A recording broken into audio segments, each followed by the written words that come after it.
The autumn rain drummed against the tall windows of Windsor Castle as Sergeant James Mitchell adjusted his red ceremonial jacket for what felt like the 100th time that morning. At 34 years old, he had served as a member of the Queen's Guard for over a decade, standing silent and motionless through countless royal events, state dinners, and family gatherings. His record was spotless, his dedication unwavering, and his loyalty to the Crown absolute. James had grown up in a military family in Yorkshire, where respect for duty and service ran as deep as the ancient stones of the castle walls he now protected. His father had served in the Royal Navy, his grandfather in the Army during World War II. When James joined the Household Division at 22, it felt like destiny fulfilling itself. He had dreamed of this role since childhood, watching the changing of the Guard with wide eyes during family trips to London. Today was supposed to be like any other day of ceremonial duty. The royal family was hosting a private gathering in the Blue Drawing Room, celebrating Princess Charlotte's recent achievements in her equestrian competitions. At 9 years old, Charlotte had shown remarkable skill and dedication to horseback riding, impressing even the most experienced trainers at the royal stables. The event was meant to be a warm family celebration, with close relatives and a few trusted staff members in attendance. James took his position outside the drawing room doors, his bearskin hat perfectly aligned, his rifle held at the precise angle drilled into him through years of training. The familiar sounds of polite conversation and gentle laughter drifted through the heavy oak doors. He could hear Princess Charlotte's bright voice occasionally rising above the adult conversations, filled with the excitement that only a child could bring to such formal surroundings. The young princess had always been a favorite among the castle staff. Unlike some royal children who might be distant or demanding, Charlotte possessed a natural warmth and curiosity that endeared her to everyone from the head butler to the kitchen maids. She would often stop to chat with the guards during their breaks, asking about their families and showing genuine interest in their lives beyond the castle walls. James remembered the first time he had met Princess Charlotte properly, about 2 years earlier. She had been walking with her nanny through the castle corridors when she stopped directly in front of him during his duty.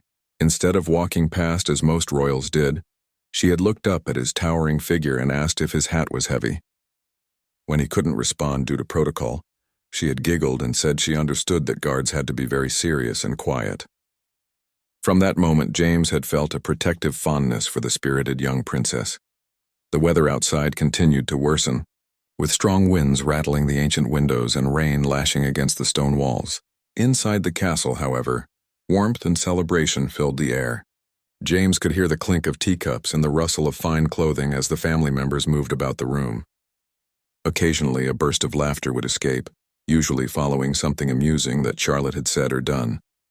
As the afternoon wore on, James noticed a subtle change in the atmosphere beyond the doors. The conversation seemed to be growing more subdued, and he could detect an underlying tension that hadn't been there earlier. Years of standing guard had taught him to read the emotional temperature of a room through the smallest sounds and changes in vocal patterns. Something was shifting, though he couldn't yet identify what it might be. Queen Camilla's voice became more prominent in the conversations, her tone carrying an edge that James had rarely heard during his years of service. She had always been known for her direct manner of speaking, but today there seemed to be an unusual sharpness to her words. James found himself unconsciously leaning slightly toward the door, his trained instincts picking up on the subtle warning signs that experienced guards learned to recognize. The sound of footsteps approached the door from inside the room, and James straightened to his full attention position. Through the heavy wood, he could hear what sounded like Queen Camilla's voice rising slightly, though the words remained unclear.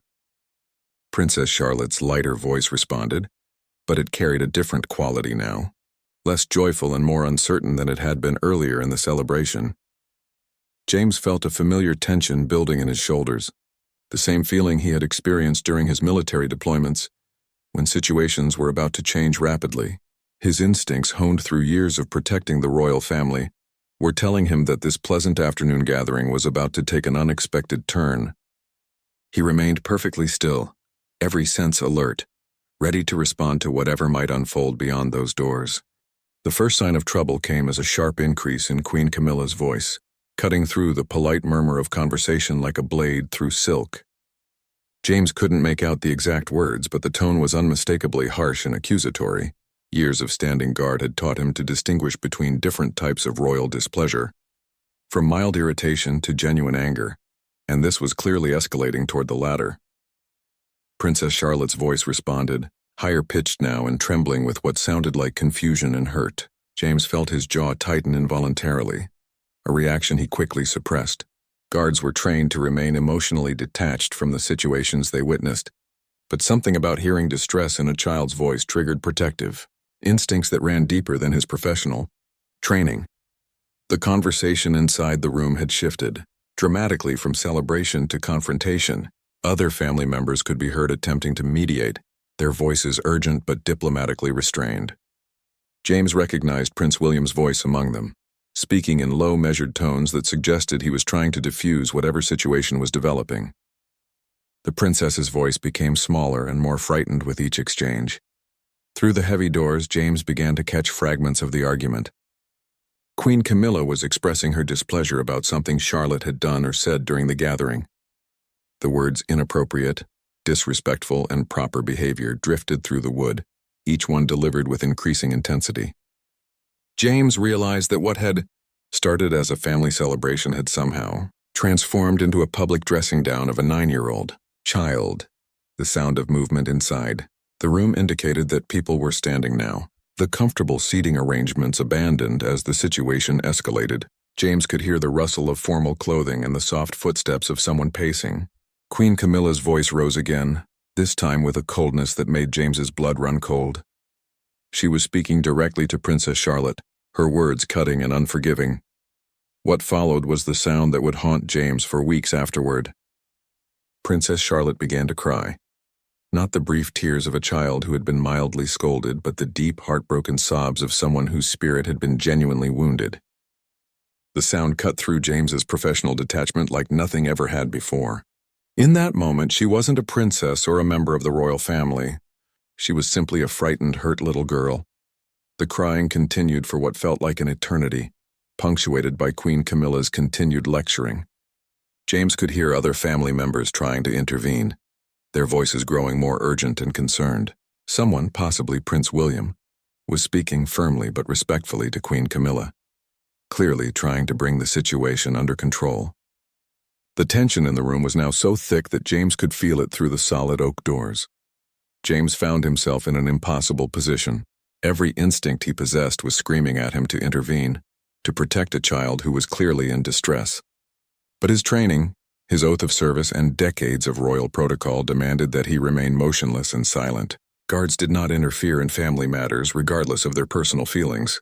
They were observers, protectors of the physical space, not arbiters of family disputes.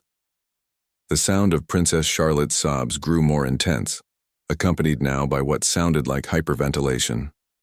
James could hear the panic in her breathing, the kind of distress that goes beyond simple embarrassment or hurt feelings. This was a child experiencing genuine emotional trauma, and it was happening just a few feet away from where he stood, powerless to help.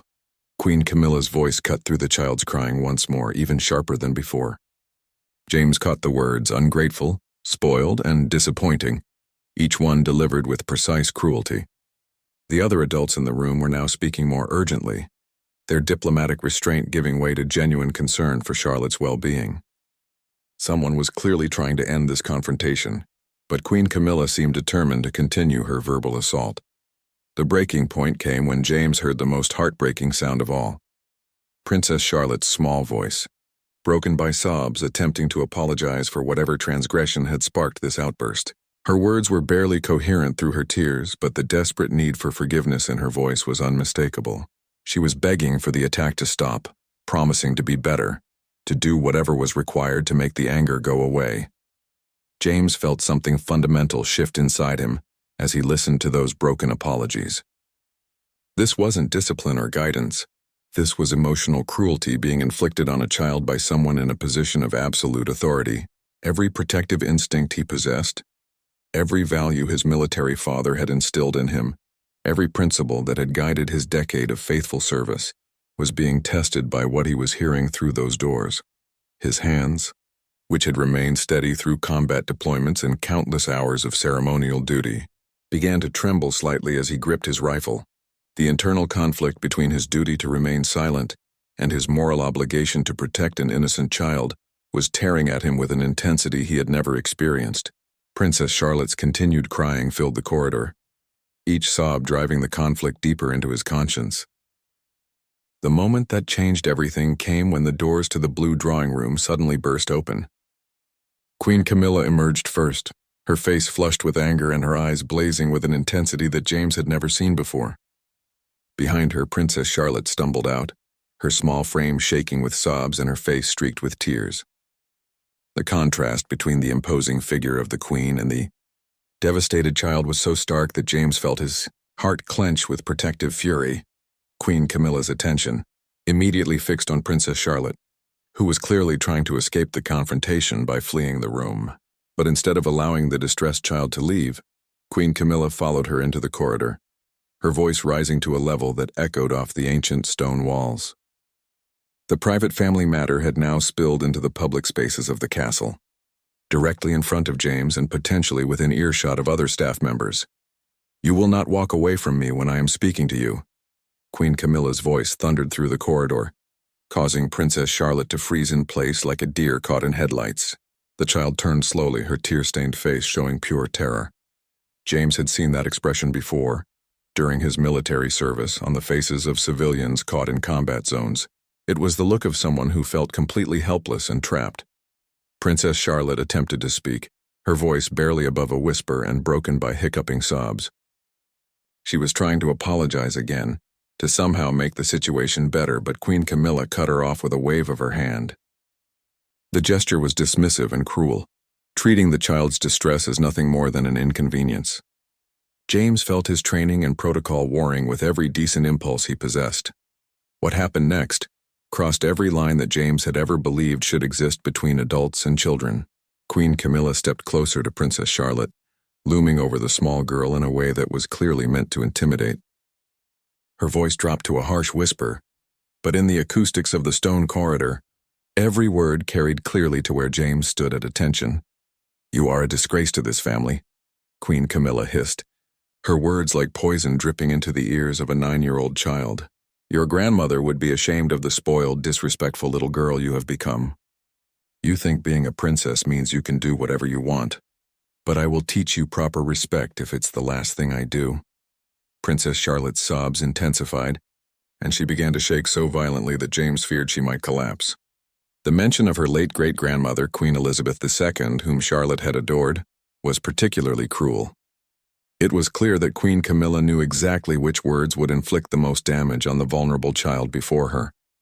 Other family members had now emerged from the drawing room, including Prince William, whose face showed a mixture of anger and disbelief at what he was witnessing.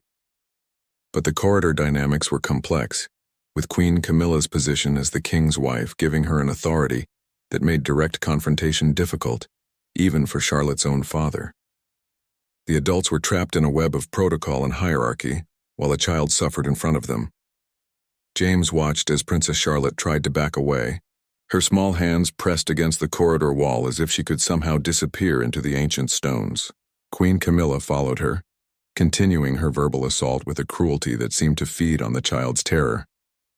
Each word was calculated to wound, to break down whatever confidence and joy Princess Charlotte had possessed before this encounter. The breaking point came when Queen Camilla reached out and grabbed Princess Charlotte's arm, her fingers digging into the child's delicate flesh as she pulled her closer. The physical contact transformed the situation from emotional abuse to something that crossed into physical intimidation. Princess Charlotte cried out, not just from emotional pain now, but from the genuine fear that physical harm might follow. In that instant, James saw his own daughter's face superimposed over Princess Charlotte's. Emma was the same age, with the same bright eyes and innocent trust in the adults around her. The thought of anyone treating Emma the way Queen Camilla was treating Princess Charlotte ignited a rage so pure and protective that it burned away every consideration of protocol, career, and consequences. James stepped forward, his movement causing his ceremonial boots to ring against the stone floor with deliberate authority. The sound echoed through the corridor like a gunshot, immediately drawing the attention of everyone present. Queen Camilla's head snapped toward him, her eyes widening with surprise and outrage that a guard would dare to move from his position during a family matter. "Your Majesty," James said, his voice carrying the controlled power of someone accustomed to command, "I must respectfully ask that you release Princess Charlotte and step back." His words were carefully chosen to maintain the required respect for royal authority, while making his intention absolutely clear. The corridor fell into stunned silence, with only Princess Charlotte's continued sobbing breaking the tension. Queen Camilla's face transformed with fury at this unprecedented intervention. No guard had ever dared to speak to her in such a manner, let alone challenge her actions toward a family member. Her grip on Princess Charlotte's arm tightened, and James saw the child wince in pain. The sight of that small face contorted with hurt was the final catalyst that pushed James beyond the point of no return. "I said step back," James repeated, his voice now carrying the unmistakable tone of someone prepared to enforce his words with action if necessary. His years of military training had taught him how to project authority, even when facing superior rank. And every ounce of that experience was now focused on protecting the terrified child before him. The tension in the corridor became so thick it felt like the air itself might shatter. Queen Camilla stared at James with a mixture of disbelief and rage that seemed to radiate from her entire being. For a moment, time seemed suspended as the reality of what had just happened sank in for everyone present. A guard, sworn to silent obedience, had just directly challenged the Queen Consort's treatment of a royal child. "How dare you?" Queen Camilla whispered, her voice trembling with fury. "How dare you speak to me in such a manner? You forget yourself, guard. You forget your place and your oath." Her grip on Princess Charlotte's arm remained firm, and the child continued to cry, her small body now shaking with fear of what might happen next. The little girl seemed caught between relief that someone was trying to help her, and terror that the situation was escalating beyond control. James maintained his position, his eyes never wavering from Queen Camilla's face. Years of military discipline had taught him how to remain calm under pressure, and he drew on every ounce of that training now. "My oath is to protect this family, Your Majesty," he replied, his voice steady and respectful but unwavering. "That includes protecting Princess Charlotte from any harm, regardless of its source." The words hung in the air like a declaration of war. James had just stated, in the most diplomatic language possible, that he considered Queen Camilla's treatment of Princess Charlotte to be harmful. The implication was clear to everyone present, and the silence that followed was deafening except for Charlotte's continued sobbing. Prince William stepped forward, his own internal struggle visible on his face. As Charlotte's father, every instinct demanded that he protect his daughter, but as a member of the royal family he was constrained by the complex dynamics of hierarchy and protocol. "Camilla," he said quietly, his voice tight with controlled emotion, "perhaps we should continue this conversation privately. Charlotte is clearly distressed." Queen Camilla's head whipped toward Prince William, her fury now expanding to include him in its scope. "Do not tell me how to handle family discipline, William," she snapped. "This child needs to learn respect, and I will not be undermined by guards or anyone else." Her words carried an implicit threat, a reminder of her position and the consequences that could follow for anyone who continued to oppose her. James watched as Princess Charlotte tried to pull away from Queen Camilla's grip, her small hands working frantically to free her arm. The sight of the child's desperate attempts to escape galvanized something deep within him. All the years of standing silent while observing the intimate moments of royal life had given him a unique perspective on the family dynamics, and he had never seen anything approaching this level of cruelty directed at a child.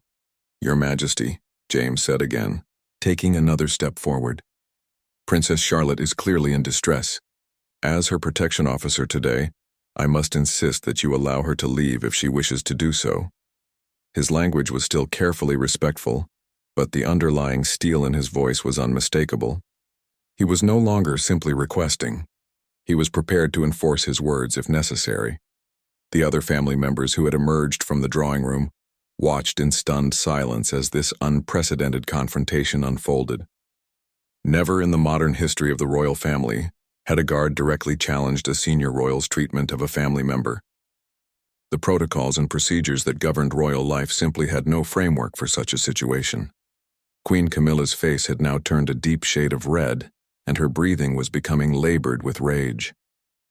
"You will return to your position immediately," she commanded, her voice rising to a level that echoed through the castle corridors.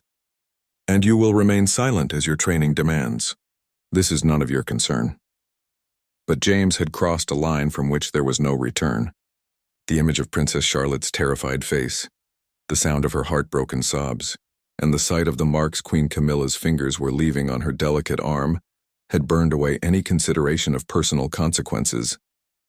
"I cannot do that, Your Majesty," he replied simply. The silence that followed this statement was profound. James had just refused a direct order from Queen Camilla, an act of insubordination so severe that it would normally result in immediate dismissal and potential criminal charges. But he stood his ground, his eyes never leaving Queen Camilla's face, his stance conveying both respect for her position and absolute determination to protect Princess Charlotte. Princess Charlotte herself seemed to sense that something momentous was happening. Her crying had quieted to soft whimpers, and she was looking between Queen Camilla and James with a mixture of hope and fear. For the first time since the confrontation began, she seemed to believe that rescue might be possible. Queen Camilla's response was swift and vicious. "You have just ended your career," she hissed at James. "I will see to it personally that you never work in any capacity related to the royal family again. You will be dismissed in disgrace, and I will ensure that every security service in the country knows of your insubordination." James felt the weight of those words, understanding completely what they meant for his future. His career, his pension, his reputation, his ability to provide for his own family, all of it was being destroyed in this moment. But as he looked at Princess Charlotte's small face, still streaked with tears but now showing the first glimmer of hope she had displayed since the confrontation began, he knew he would make the same choice again. "I understand the consequences, Your Majesty," James replied quietly, "but I will not stand by and watch a child be harmed, regardless of the cost to myself." His words carried the quiet dignity of someone who had weighed his options and chosen principle over self-preservation.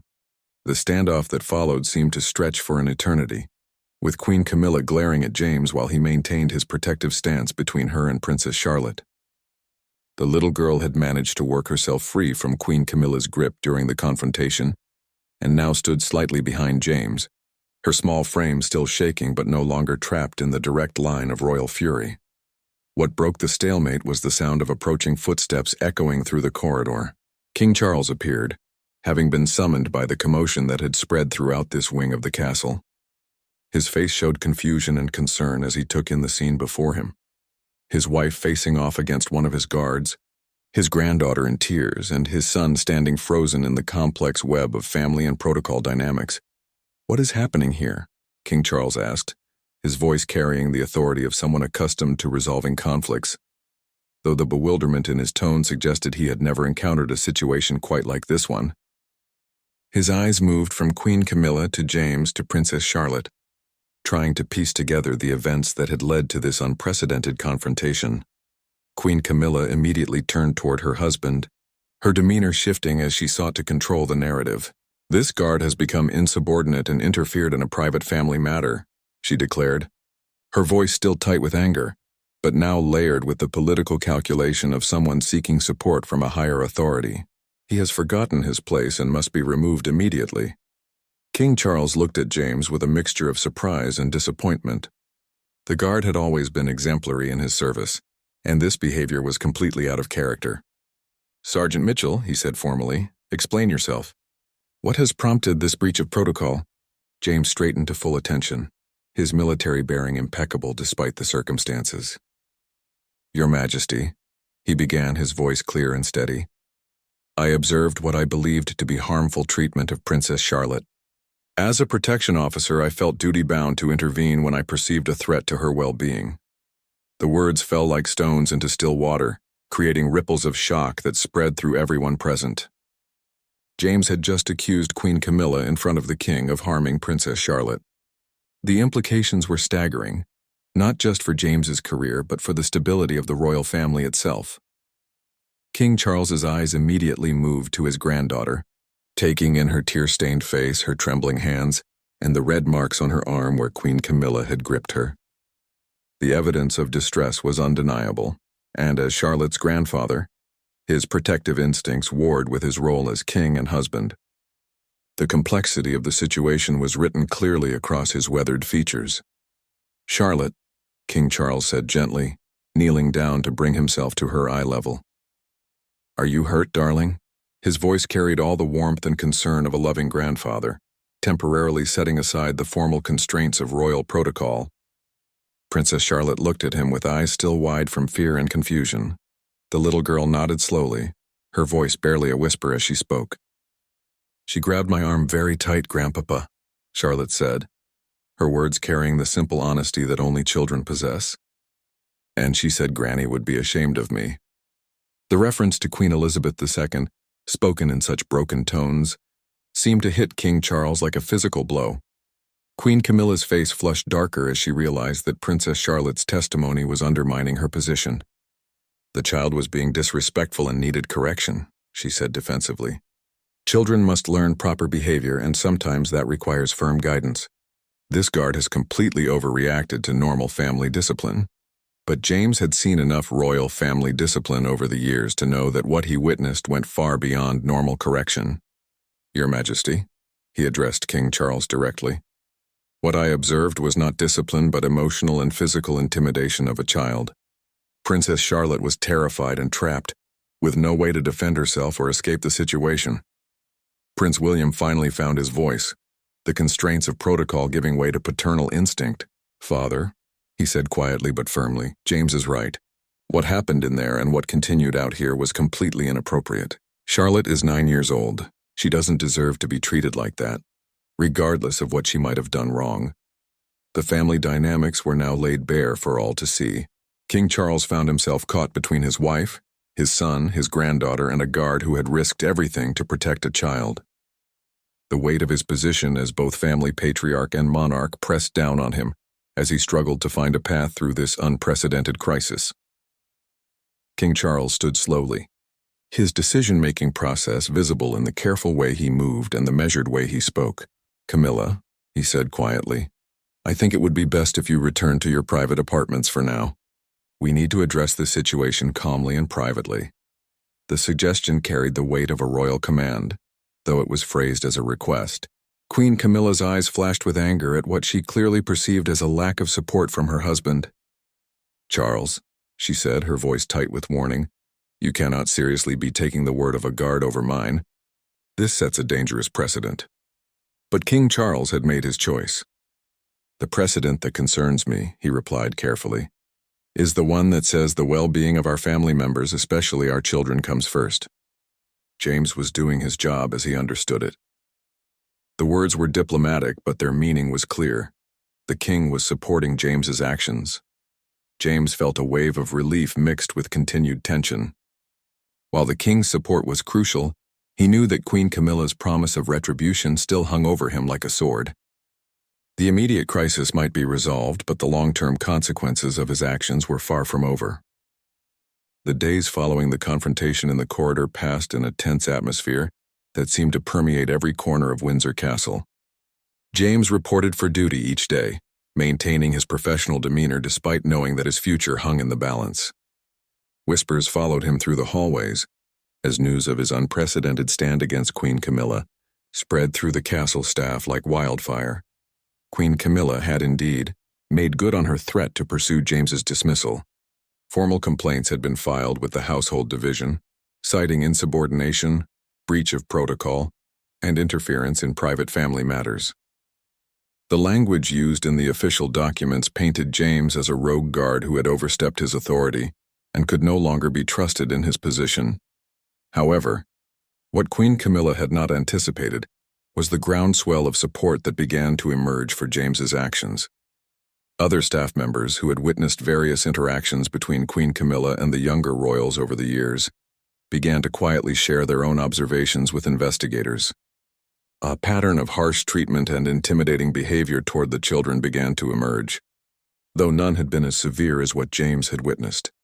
Princess Charlotte herself had been taken for a private medical examination following the incident, which documented the bruising on her arm where Queen Camilla had gripped her. The physical evidence, combined with the emotional state in which multiple witnesses had found her, provided undeniable proof that something inappropriate had occurred during what was supposed to be a family celebration. Prince William had requested a private meeting with his father, during which he reportedly expressed his deep concerns about Queen Camilla's treatment of his children. The conversation was said to have been lengthy and intense, with William making it clear that he would not tolerate any future incidents involving his family. The meeting marked a significant shift in the family dynamics that had been building tension for months. James found an unexpected ally in the form of Sir Edward Hamilton, the private secretary to the king, who had served the royal family for over 20 years. Sir Edward had witnessed the immediate aftermath of the incident and had been deeply troubled by what he observed. As someone responsible for maintaining the reputation and stability of the monarchy, he understood that covering up inappropriate behavior could ultimately cause more damage than addressing it directly. The investigation into the incident was thorough and professional, conducted by senior members of the Household Division, with input from child welfare specialists. James was interviewed multiple times, each session requiring him to recount in detail what he had observed and why he had chosen to intervene. His military record, his years of exemplary service, and his reputation among colleagues all worked in his favor. Perhaps most significantly, Princess Charlotte herself was interviewed by specially trained counselors who were experienced in speaking with children about difficult situations. Though the details of her interview were kept strictly confidential, it was understood that her account corroborated James's version of events and provided additional context about her emotional state during and after the confrontation. The media, though not yet aware of the specific details, had begun to notice unusual tensions within the royal family. Careful observers noted that Queen Camilla and Prince William had not appeared together at any public events since the incident, and that Princess Charlotte had been notably absent from several family gatherings where she would normally have been present. King Charles found himself in an increasingly difficult position as the investigation progressed. The evidence supporting James's version of events was overwhelming, and the implications for his marriage and his relationship with his son and grandchildren were profound. As a king, he needed to maintain family unity. As a grandfather, he needed to protect his grandchildren. As a monarch, he needed to uphold the values and standards expected of the royal family. The turning point came when a group of senior castle staff, led by the head butler who had served the family for 30 years, submitted a collective statement supporting James's actions. The document, carefully worded but unmistakably clear in its message, stated that James had acted with honor and integrity in protecting a vulnerable child. The statement also subtly indicated that the staff had observed other concerning incidents involving Queen Camilla's treatment of the younger royals. James's union representative, a seasoned advocate who had handled numerous cases involving royal household staff, began building a strong defense based on the principle that protecting children superseded other considerations. The legal and ethical arguments were compelling. James had a duty of care that extended beyond simple obedience to authority, especially when that authority was being used to harm someone under his protection. As the investigation neared its conclusion, it became clear that Queen Camilla's demands for James's immediate dismissal were not going to be easily fulfilled. The evidence supporting his actions was too strong, the witness testimony too consistent, and the principle he had defended too important to the values of the monarchy itself. The pressure on King Charles to make a definitive decision was mounting from all sides. Queen Camilla expected her husband's support and James's punishment, while Prince William and other family members looked to him to prioritize the protection of the children. The palace staff watched carefully to see whether their king would stand behind someone who had risked everything to do what he believed was right. In the end, the decision would define not just James's future, but the moral compass of the royal family itself. The precedent set by this case would determine whether the protection of children would always take priority, regardless of the status or position of those who might harm them. 3 weeks after the corridor confrontation, James received a formal summons to appear before King Charles in his private study at Windsor Castle. The meeting would determine his fate, and as he walked through the familiar corridors one more time, James reflected on the journey that had brought him to this moment. Despite the uncertainty of his future, he felt no regret about his actions. The image of Princess Charlotte's terrified face continued to validate his choice every day. King Charles sat behind his desk when James entered, the weight of kingship evident in every line of his weathered face. The investigation files lay open before him, containing testimonies, medical reports, and witness statements that painted a comprehensive picture of the incident and its aftermath. The king gestured for James to sit, a gesture that suggested this would be a conversation rather than a formal disciplinary hearing. "Sergeant Mitchell," King Charles began, his voice carrying both the authority of his position and the weariness of a man who had been forced to make impossible choices. "I have reviewed the complete investigation into the events of 3 weeks ago. The findings have been thorough and the testimonies have been consistent." He paused, his eyes meeting James's directly. "You placed yourself in an extraordinary position by intervening as you did." James remained at attention, prepared for whatever judgment was about to be delivered. "Yes, Your Majesty," he replied simply, offering no excuses or justifications beyond what he had already provided during the investigation. King Charles leaned back in his chair, the burden of leadership evident in his posture. "The Queen Consort has made her position clear regarding your actions. She believes that your intervention was a serious breach of protocol and trust that cannot be overlooked. She has requested your immediate dismissal and has made it clear that she cannot feel secure with your continued presence in the household." The words hung heavy in the air, and James felt his heart sink. Despite the support he had received from others, Queen Camilla's position as the king's wife carried enormous weight in matters concerning the royal household. Her inability to feel comfortable with his presence would make his continued service virtually impossible, regardless of the formal investigation's findings. "However," King Charles continued, his voice taking on a different tone, "I have also considered the testimonies of Princess Charlotte, Prince William, and numerous members of the household staff. The evidence clearly indicates that your actions were motivated by a genuine concern for my granddaughter's welfare, and that your assessment of the situation was accurate." James felt a flicker of hope, though he remained cautious about assuming anything regarding the king's ultimate decision. King Charles stood and walked to the window overlooking the castle grounds, his hands clasped behind his back as he gazed out at the landscape that had been home to British royalty for nearly 1,000 years. The role of the monarchy in modern Britain requires us to embody the highest standards of conduct and values. We are not above the law, nor are we above the moral obligations that govern how adults should treat children. When the king turned back to face James, his expression had transformed into something approaching gratitude. "You acted according to principles that supersede protocol, Sergeant Mitchell. You put the welfare of a child above your own career prospects and personal safety. That kind of moral courage is rare and should be recognized, not punished." The relief that washed over James was profound, but King Charles was not finished. "Therefore, I am not only declining to dismiss you from service, but I am recommending you for promotion to the position of Senior Protection Officer for the Cambridge family. Prince William has specifically requested that you be assigned to his children's security detail, and I believe this assignment recognizes both your protective instincts and your demonstrated judgment." James felt his eyes widen with surprise. Rather than ending his career, his actions had led to advancement and increased responsibility.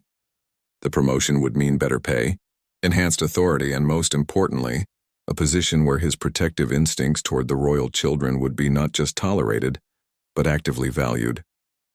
"As for the Queen Consort," King Charles continued, his voice becoming more formal, "she will be receiving additional guidance regarding appropriate interaction with the younger members of our family. Child welfare specialists will be working with the household to establish clear protocols for family discipline and interaction. What happened to Princess Charlotte will not happen again." The king returned to his desk and opened a folder containing official documents.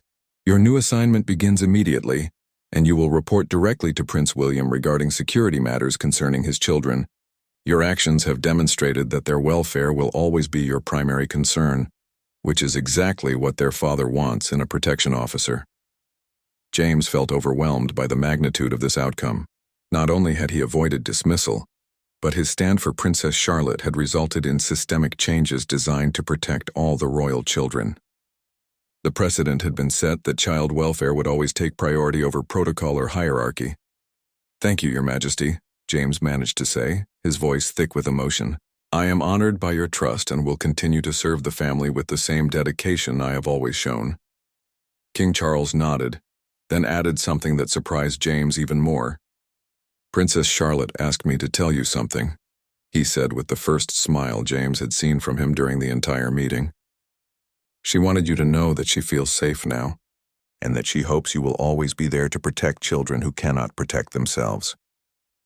As James left the king's study with his promotion papers in hand, he understood that this experience had changed not just his own life, but had established important protections for the royal children. Princess Charlotte's courage in telling the truth about what had happened had been the key to ensuring that such incidents would be prevented in the future. The corridors of Windsor Castle looked different to James now. He was no longer just a silent guardian maintaining protocols. He was an active protector whose primary mission was the safety and well-being of the children in his care. As he walked toward his first meeting with Prince William to discuss his new responsibilities, James knew that Princess Charlotte's trust in him that day had not been misplaced. He would indeed always be there to protect children who could not protect themselves, and he now had the authority and support to do exactly that.